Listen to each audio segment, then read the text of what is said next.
자, 이번 시간에는 19페이지입니다. 법령의 요건이죠. 이 법령의 요건이라는 것은 법령을 만들기 위한 요건하고 그 만들어진 법령이가 효력이 발생하기 위한 요건, 이 두 가지로 이렇게 요건이 나누어져 있어요. 그래서 각각 법률 행위를 성립시키기 위해서 필요한 요건을 우리는 성립요건 이렇게 표현해요. 그 다음에 하나는 성립요건을 다 갖추면 성립하여 존재하게 되겠죠. 성립한 법령이가 유효하기 위한 요건요. 이거는 효력이 발생하기 위한 요건이기도 해요. 그래서 효력요건이라고 하기도 하죠. 그래서 효력요건 이렇게 돼요. 법령에는 성립요건과 효력요건 두 가지가 있다라는 것이에요. 먼저 이것부터 먼저 알아두셔야죠. 성립요건은 당의 법령을 성립시키기 위한 요건. 그죠? 그 다음에 효력요건은 뭐예요? 성립 때 존재하는 법령의 효과가 발생하기 위한 요건, 즉 권리 의무가 발생하기 위한 요건, 이렇게 표현합니다. 만약에 이 성립 요건이 만약에 흠결이 있으면, 갖추지 않았다면 불성립이 되겠죠. 불성립이니까 법령이가 존재하지 않게 됩니다. 이렇게 되겠죠. 그러면 유효냐 무효냐, 유효 무효 이런 문제가 발생할 수가 없어요. 불성립의 문제로 끝나버려요. 이렇게. 자, 그러면 요건은 성립 요건을 다 갖추었으면 성립하게 되고 행위가 존재하게 되죠. 이건 존재하게 돼요. 존재하면 그 존재하고 있는 성립된 법령이가 유효가 되기 위해 요건이 있는데 만약에 이것이 갖추지 않았다 라고 하면 효력이 발생할 수 없잖아요. 유효가 아니죠. 유효가 아니면 뭐냐? 무효가 되겠죠. 아니면 우리 민법에 제도를 또 하나 더 만들었어요. 취소할 수 있는 상태를 만들어요. 그래서 무효 사유가 되거나 취소 사유가 되도록 이렇게 만들어놨다는 거예요. 그래서 여기에 드디어 무효란 말이 나오게 되죠. 즉 효력 요건을 갖추지 못했을 때 그때 무효 또는 경우에 따라서는 민법의 규정에 의해서 취소 사유로 이렇게 만들어놨어요. 자, 그러면 유효라는 것은 당사자 원하는 대로 효력이 발생하는 거예요. 그렇죠? 유효라는 의미는 원하는 대로 법령이니까 법령에서 원하는 대로 효력이 생긴다. 이 말은 권리나 의무 관계가 이렇게 인정된다는 것이죠. 이게 유효예요. 그럼 무효란 것은 뭐죠? 원하는 대로 권리 의무의 효력이 없다는 거죠. 효력이 없다. 이 말은 권리나 의무 관계가 이게 안 생겼다는 거죠. 이렇게. 이게 무효란 뜻이에요. 그럼 도대체 취소란 건 뭘까? 자, 여기 우리 공부할 때 미리 정리를 딱 해놓고 가는 게 좋겠죠. 그렇죠? 자, 취소란 건 뭘까? 취소. 취소라는 것은 별도로 꼭 알아둬야 됩니다. 앞으로 취소란 말을 많이 쓸 거거든요. 민법을 공부할 때 취소란 말을 모르면 민법을 공부하지 못한 거나 마찬가지, 안 한 거나 마찬가지예요. 취소라는 것은 자, 민법상에 우리 시험 범위 안에서 취소란 말은 이렇게 씁니다. 일단 유효한 법령입니다. 유효한 법령이니까 유효한 행위겠죠. 유효한 행위가 뭐예요? 권리나 의무가 발생되어 있는 거죠. 이렇게. 이게 있어요. 이렇게. 그런데 이 행위 안에 취소 사유가 민법에 정해져 있는 사유가 이 안에 있어요. 그러면 당사자가요. 취소한다고 의사를 표시해요. 자, 우리는 앞에서 상대방이 있는 단독 행위에 즉 의사표시 한 개로서 행사하는 것이 취소라 했죠. 상대방 있는 단독 행위겠죠. 취소권 행사가. 그러면 취소한다는 의사를 이렇게 하면요. 유효한 행위에 대해서 취소한다라고 해버리면 이때 되면요. 취소되는 순간에 이 유효인 행위가 무효인 행위로 이렇게 바뀝니다. 이렇게 바뀌어요. 자, 유효한 행위가 무효인 행위로 이렇게 바뀌는 제도가 취소라는 제도예요. 이게요. 아주 중요한 제도죠. 소위 말하면 남자가 여자가 되고 여자가 남자가 되는 거나 마찬가지예요. 이게, 그죠? 유효한 행위가 무효가 바뀌어버리니까. 즉 권리 의무 관계에 있던 것이 졸지에 권리도 없다, 의무도 없다 이렇게 하는 거예요. 이렇게. 자, 그런데 여기에 더 중요한 게 또 있어요. 자, 권리 의무가 취소하면 이때부터 무효가 되는 것이 아니라 취소한다라고 이렇게 행위를 해버리면 이 행위 했죠. 유효한 행위 이때 했죠. 이때 행위한 시점 이때죠. 자, 행위한 시점은 이때고요. 취소한 시점 이때예요. 그럼 취소한 때부터 앞으로 무효가 되는 것이 아니라 아예 여기서부터 무효인 것이 되는 거예요. 이 무효 효과가 이렇게 과거로 소급해서 이때부터 무효가 아니라 소급해서 이래서요. 이걸 뭐라하냐? 처음부터 무효인 것으로 이렇게 간주해버려요. 간주. 자, 여기에 간주란 말도 또 공부해야 돼요. 그러면 처음부터란 말은 뭐라 했었죠?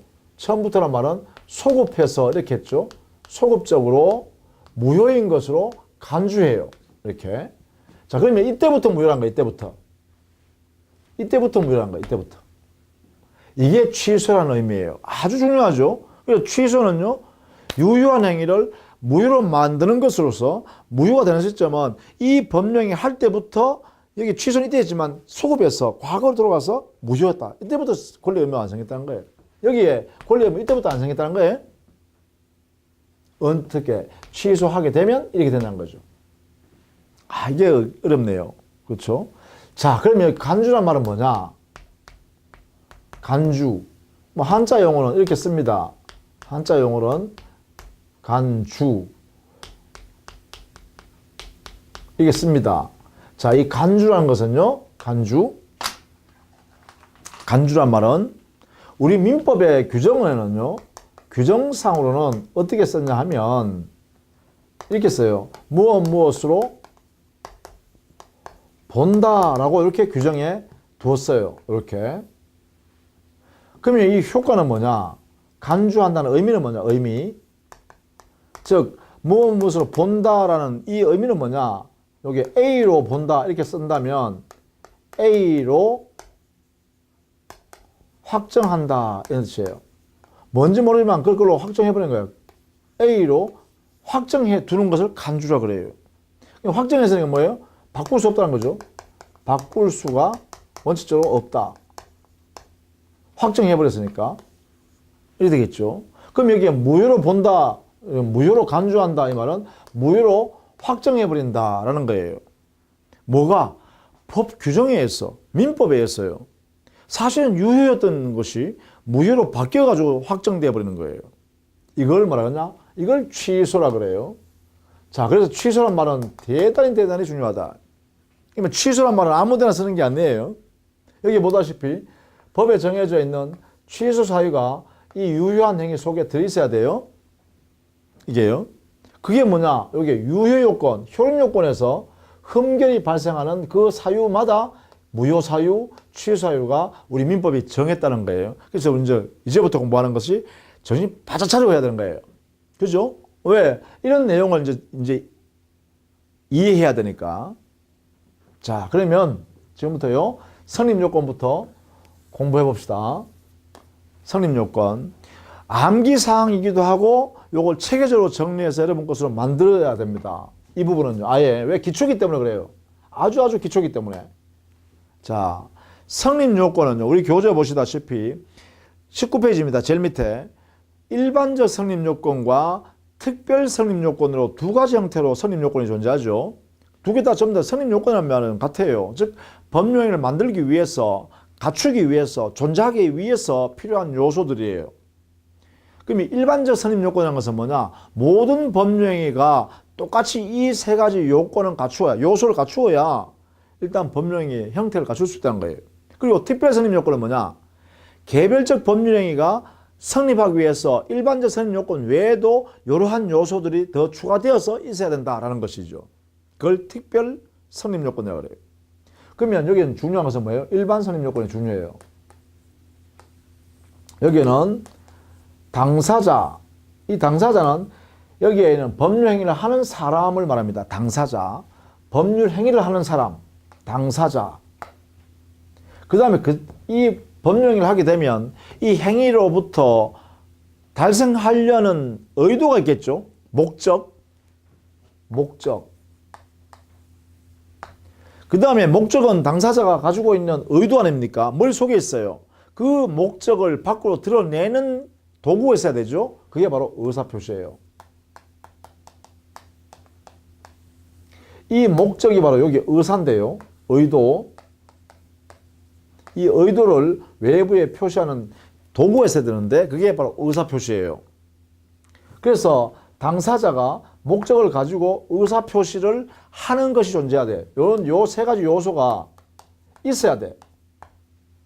당사자 존재하고 목적 존재하고 의사표시가 다 존재해야 돼. 이렇게 존재해야 일반적으로 법률행위를 성립할 수 있다 이런 거예요. 성립시킬 수 있다는 거야.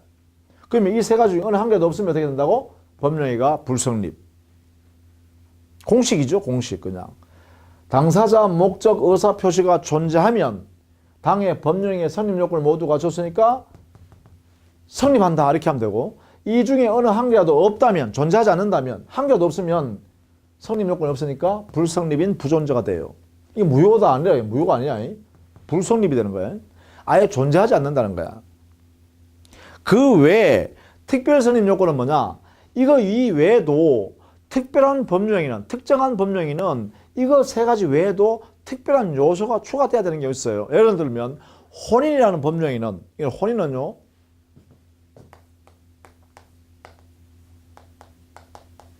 혼인은 계약입니다. 신분 계약이에요. 배우자가 되게 되는 의사표시를 서로 주고받아가지고, 서로 주고받으니까 계약이죠. 의사표시를 주고받아요. 두 개 이상의 의사표시를 받으니까 혼인계약이에요. 근데 이것이요, 우리 민법에 인정되려고 그러면 여기에 혼인계약이에요. 뭐가 포함돼야 되냐면 혼인신고가 있어야 돼요. 요 신고행위가 추가돼야 돼요. 그래야 혼인계약이 성립하게 돼요. 그러면 혼인계약에는 청혼이라는 청약, 승혼이라는 승낙 외에도 혼인신고 요게 들어가야 요게 그래야 혼인이 돼요. 그러면 혼인의 성립 요소에는 당사자 목적 의사표시 외에도 신고도 있어야 한다. 이렇게 되겠죠? 이것이 뭐예요? 특별 성립 요건. 유언요, 유언행위. 유언자가 있어야 되고, 유언의 내용, 목적을 가지고 있어야 되고, 유언의 의사표시를 해야 돼요. 그런데 이것만 가지고 유언행위가 이루어지지 않아요. 유언, 이게 만들어지면 당사자 있어야 할 뿐만 아니라 목적, 의사표시 외에도 우리 민법에 있는 방식에 따라서 갖춰야 돼. 방식 갖출 것. 이게 추가돼요. 그럼 이건 뭐예요? 유언을 만들기 위한 특별 성립 요건. 이래 되겠죠. 그래서 혼인에서는 신고가 특별 성립 요건, 유언에서는 이 방식이 특별 성립 요건. 이렇게 표현한다는 거예요. 표현을. 자, 이게 성립 요건이에요. 성립 요건. 자, 이때요, 이 성립 요건을 갖추었는지 아니면 못 갖추었는지에 대한 증명은 이걸 입증 책임이라 그래요. 이 입증 책임을 지고 있는 사람은 누구냐? 이것은요, 당의 법률행위의 효력이 발생했다고 주장하는 사람. 법률행위 효력이 발생했다고 주장하는 사람이니까 법률행위가 유효다라고 주장하는 사람.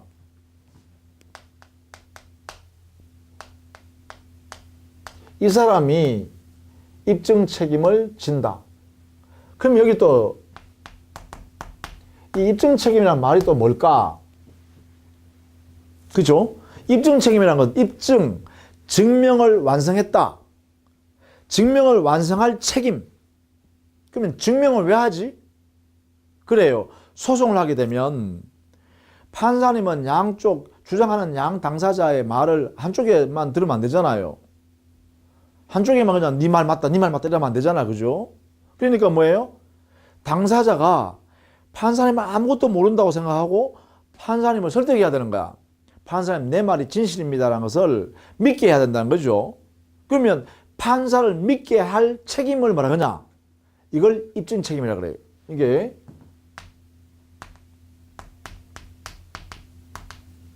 당의 그 사건을 심사하는 판사, 법관을 신뢰하게 할 책임. 보통 100% 신뢰가 아니라 한 80% 이상. 왜냐하면 판사가 직접 그 내용, 그 행위 당시에 보고 있었는 게 아니니까 말만 듣는 거잖아요. 여러 가지 사실들을 막 내놓잖아요. 이 보세요. 내 말 맞죠? 내 말 맞죠? 사실 내보일 거 아니에요. 이럴 때 이제 이런 걸 종합해서, 아, 당신 주장하는 게 맞네요. 맞는 것 같으네요. 이런 거죠. 100% 맞다는 말이 아니라 맞는 것 같은데 한 80% 정도 이상은 내가 믿을 수 있겠다. 당신 말을. 이럴 때 뭐라 그러냐? 증명이 되었다라고 하는 거예요. 당사자 주장하는 내용은 증명. 여기서 뭐예요? 이거 당사자 목적 의사표시가 존재한다는 사실을 증명하는 것은 누가 증명한다? 그래요. 야, 법령이 만들어서 효력이 발생했잖아요. 할 때 효력을 주장하는 사람이 입증해야 돼요.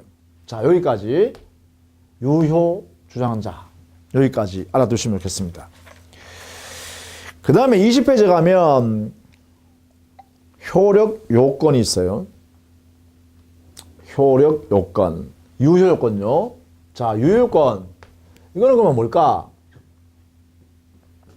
이것은요, 여기에 성립 요건의 당사자 요거 한 개에 대한 어떠한 요소를 갖췄을 때 당사자가 유효한 행위를 할 수 있을까? 또 여기에 성립 요건 중에 목적이 어떤 요소를 갖췄을 때 그 목적이 법령의 내용으로 됐을 때 유효한 법령이 될까?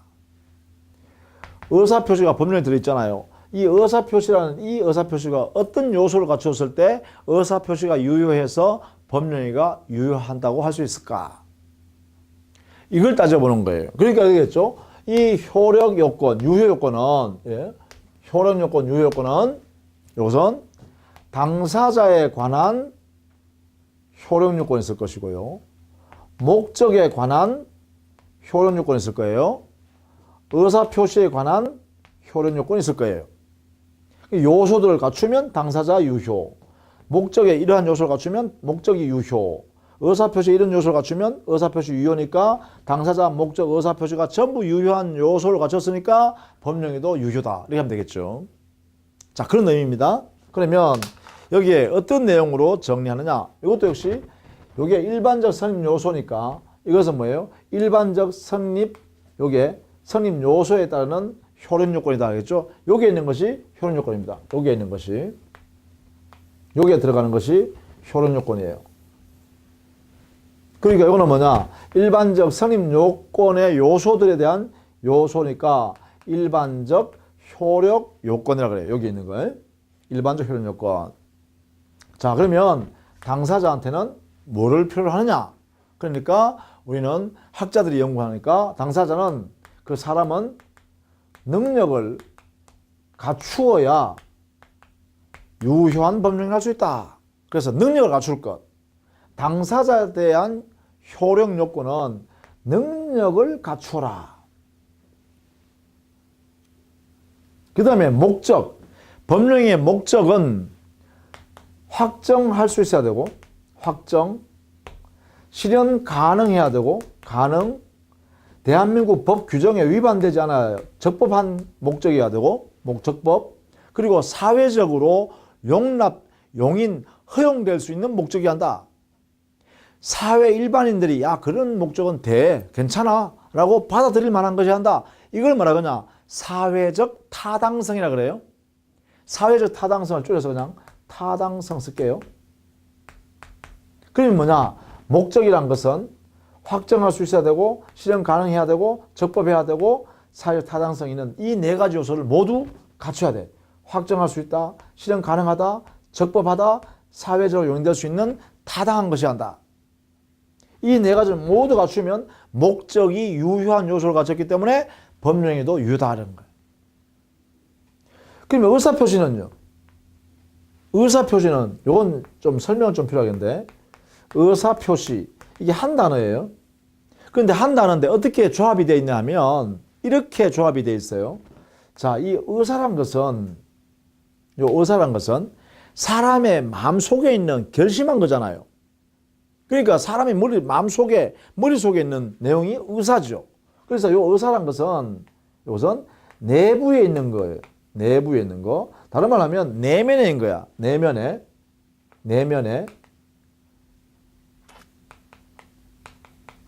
그리고 개인적으로 생각하는 거니까 주관적이죠. 주관적이에요. 그런데 표시는 뭐냐? 표시는 표시 행위를 말해요. 사실은 표시 행위. 그럼 표시 행위는 뭐예요? 이 내면에 있는 의사를 외부에 드러내는 거죠. 외부에. 그러니까 외면의 내용이에요. 외면.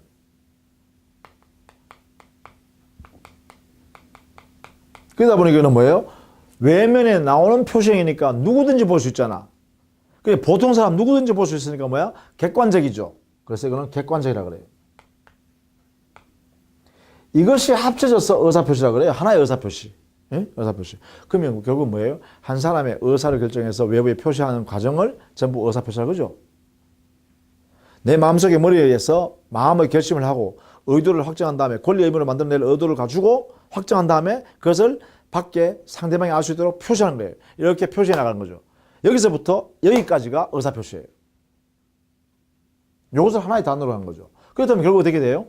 마음먹은 내용대로 그대로 표시행위가 되겠죠. 그죠? 내 마음속에 A 토지를 10억에 팔아야지라고 마음을 먹었으면 그 상대방한테 말이죠. 야, 내 A 토지 10억에 살래? 내가 팔게 라고 표시해야 되잖아요. 언제나요. 마음먹은 의사대로 일치되게 의사표시해야 되죠. 그러니까 이렇게 되겠네. 내면에 있는 의사와 외부에 표시하는 표시 행위가 그대로 일치되도록 이루어져야 한다. 첫 번째. 그래야 의사표시가 유효가 될 수 있다. 일치. 첫 번째입니다. 그런데 일치했더라도요. 사기를 당한 상태에서 내 토지를 A 토지를 10억에 팔아야지 맘먹고 야, 내 토지 A 토지를 10억에 살래? 라고 표시했어요. 그럼 마음먹은 대로 표시했잖아. 일치되게. 이렇게 표시했어요. 그런데 사실은 내가 내가 쏟지 않았으면 팔지 않았을 거야. 이런 의사결정도 하지 않았을 것이고 표시해도 않았을 거야. 을이라는 사람이 나를 속였기 때문에 내가 속아서 10억을 팔아야지 마음을 먹고 표시했다 이 말이야. 의사와 표시는 일치하지만 이 표시가 다른 사람 외부로부터 내가 속았어. 그래서 이렇게 의사와 표시가 일치된 대로 했다. 또는 상대방이 겁을 주니까 강박을 해서 겁을 주니까 내가 겁이 나서 에이 그러면 겁나니까 안 하면 내가 얻어맞을 것 같으니까 그러면 그냥 10억에 팔아버리자. 그래 A 토지 팔자. 마음먹고 그래 그러면 A 토지 사라. 10억 팔게. 이렇게 되면 마음먹은 의사와 외부에 표시하는 행위는 일치하죠. 일치하는데 왜 했어요? 상대방의 강박행위에서 공포심이나 겁이 나기 때문에 의사를 결정해서 표시했잖아. 자, 사기로 인해서 의사표시하거나 강박 때문에 의사표시한 경우에는 의사와 표시가 일치는 하지만 그 내용의 형성 과정에 외부의 부당한 이 사기 강박이라는 이것 때문에 하는 거 아니에요? 그러면 이 의사표시는 온전한 의사표시가 아니다. 그죠? 이걸 뭐라 그러냐? 하자 있는 의사표시라 그래요. 그러면 하자가 없는 사기나 강박이 없는 상태에서 자유롭게 의사를 결정해서 외부에 일치한 내용으로 표시했다면 그때는 유효하잖아요. 당사자가 의도한 대로 되는 거잖아요. 그래서 이게 두 번째예요. 의사와 표시가 일치하는데 뭐가 없어야 되냐? 사기, 강박 이런 사실이 그 사람한테 없어야 돼. 그런 당한 일이 없어야 돼. 그래서 사기나 강박이 없는 상태일 것. 그죠? 없는 상태로 의사와 표시가 일치하겠지. 그래서 의사와 표시가 일치한 상태가 사기 강박 없는 상태로 이루어졌을 때 그 의사 표시가 유효하고 따라서 법령에도 유효다. 이렇게 확정할 수 있다는 거예요. 그러면요. 결국은 법령의 효력 요건, 법령회가 유효되기 위한 요건에는 결국은 여기에 있는 이런 일반적 효력 요건 요소를 다 갖춰야 돼. 당사자한테는 능력을 갖춘 상태여야 되고 목적 안에는 확정 가능 적법 사유 타당성 갖춘 목적이어야 되고 의사표시는 의사와 표시가 일치할 뿐만 아니라 사이강박도 없는 상태로, 즉 사이강박이 있는 것을 우리는 하자라 그래. 하자. 그러면 하자가 없는 상태로 의사 표시가 일치되도록 이루어졌을 때 드디어 당의 법령에는 유효다 이렇게 할 수 있다는 거예요. 그러면 이 내용을 다 갖춰야 되죠. 이 내용, 그죠? 이 내용이 다 갖추어졌을 때 유효한 행위라고 할 수 있다. 자, 이런 의미가 되겠네요.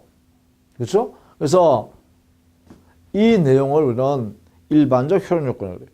근데 특별 효력 요건도 있죠. 그 밑에 보니까 특별 효력 요건이라는 것은 특정된 법률행, 특별한 법령행위에는 이 외에도 별도의 요소가 추가되어야 유효하다고 할 수 있다라는 게 있어요. 예컨대 대리행위라는 법률행위의 경우, 대리행위라는 대리인이 한 법령이, 이 법령에는 대리인에게 대리권이 존재해야, 그래야 이 대리행위가 유효한 대리행위다라고 할 수가 있거든요. 그러면 대리권이 없으면 뭐야? 대리행위는 유효가 될 수 없지. 그러면 결국은 대리권 존재라는 것은 효력 요건, 유효권이네. 어디에서? 대리행위라는 법령에서는 대리권이 존재해야 유효한 법령이다. 물론 여기 있는 건 다 전제로 했어.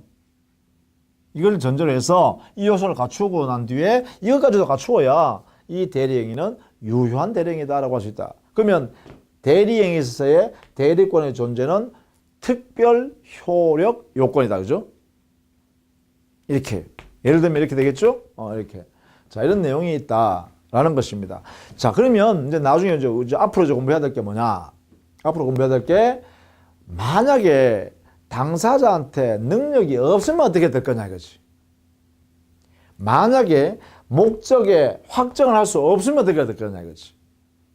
만약에 그 목적을 달성할 수 없는 실현 가능성이 없으면 어떻게 할 거냐 이거지.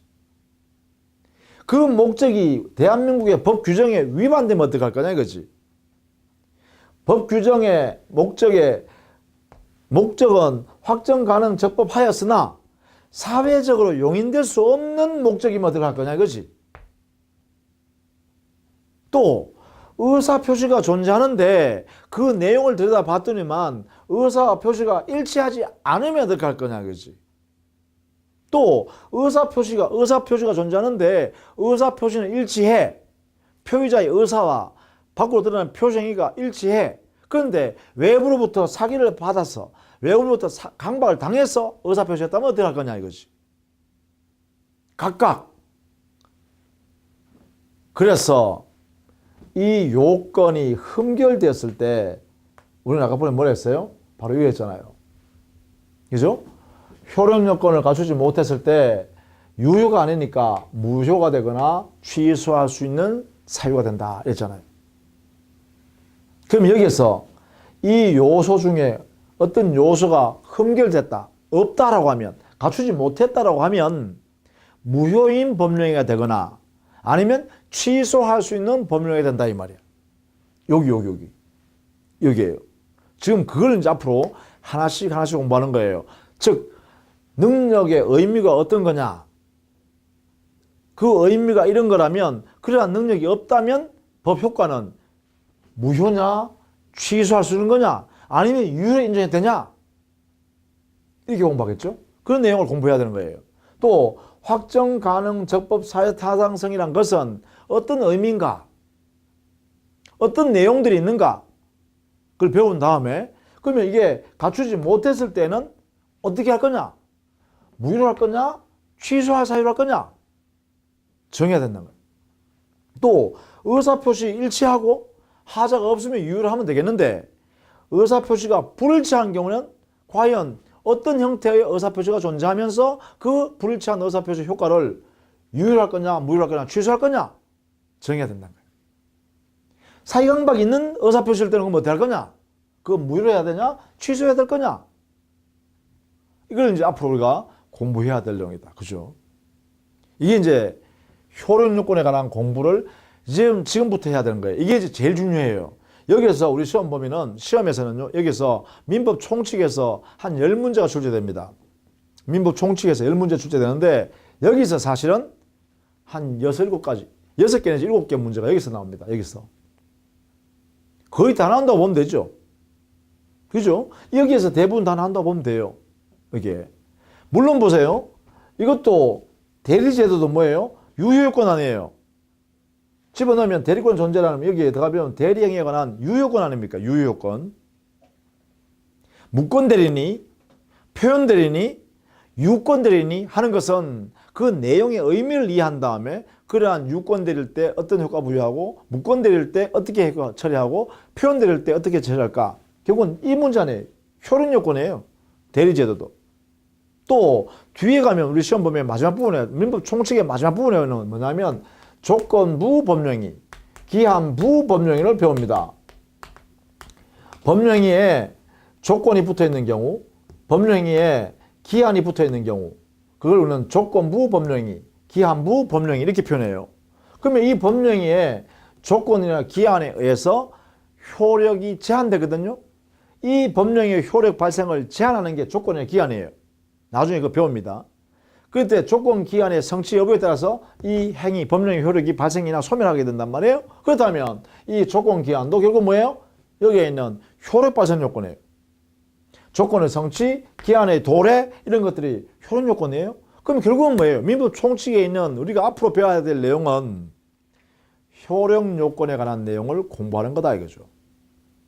결국은요. 그래서 이 내용의 의미를 왜 이것을 이렇게 요 부분만 지금 하나를 때려서 공부하냐면 강의하고 있냐면 바로 이 내용이 의미가 어떤 의미를 이해하시라는 거죠. 의미가 이렇게 정리를 해드릴 수 있겠다. 그래서 여러분 교재 20페이지에 보면 그런 내용을 그 하단에 표를 만들어서 다 정리해 놨습니다. 자, 그러면 요 부분 해야죠. 성립요건의 입증 책임은 유효를 주장하는 사람이 입증할 책임을 진다라고 했어요. 그죠? 성립요건. 그러면 효력요건, 유효요건의 입증 책임은 누굴까? 이것도 같이 알아놔야겠네요. 그죠? 증명해야 될 책임, 법관을 설득해야 될 책임 누구한테 있을까? 이거는요, 이것은 무효를 주장한 사람, 효력을 부정하는 사람, 이렇게 되겠죠? 무효를 주장한 사람. 이 사람이 증명을 해야 됩니다. 뭐냐면 무효를 주장한 사람이니까 법률관계 효력을 발생 안 시키려고 하는 거죠. 그러면 뭐예요? 야, 이 요건을 안 갖췄습니다, 판사님. 이렇게 입증하는 거예요. 효력 요건을 갖추지 않았습니다 라는 내용을 이 무효를 주장한 사람이 증명해서 자기 의무를 면하려고 하는 거야.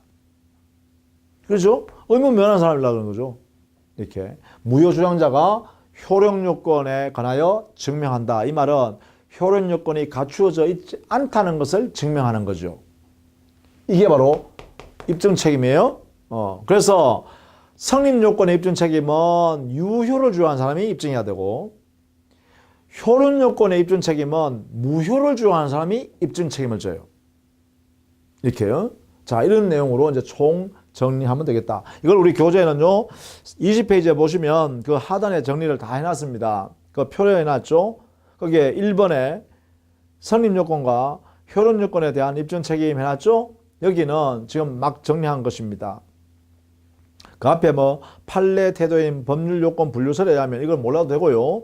요 결론 부분은 알아두셔야겠습니다. 성립 요건에 대해서는 유효를 주장하는 사람이, 그리고 효력 요건에 관해서는 무효를 주장하는 사람이 각각 입증 책임을 진다. 이렇게 정리하시면 되겠고, 그 다음에 2번에 당사자 능력의 흠결이 있는 경우, 자, 요것은 다음 시간에요. 요 효력 요건을 하나씩 하면서 정리해 나가도록 하겠습니다. 그렇죠? 요거는 환경이가 대단히 중요하기 때문에 다음 시간에 정리하도록 할게요. 하나씩 합니다. 앞으로 공부하는 문제. 자, 오늘 고생하셨고요. 다음 시간에 또 뵙도록 하겠습니다.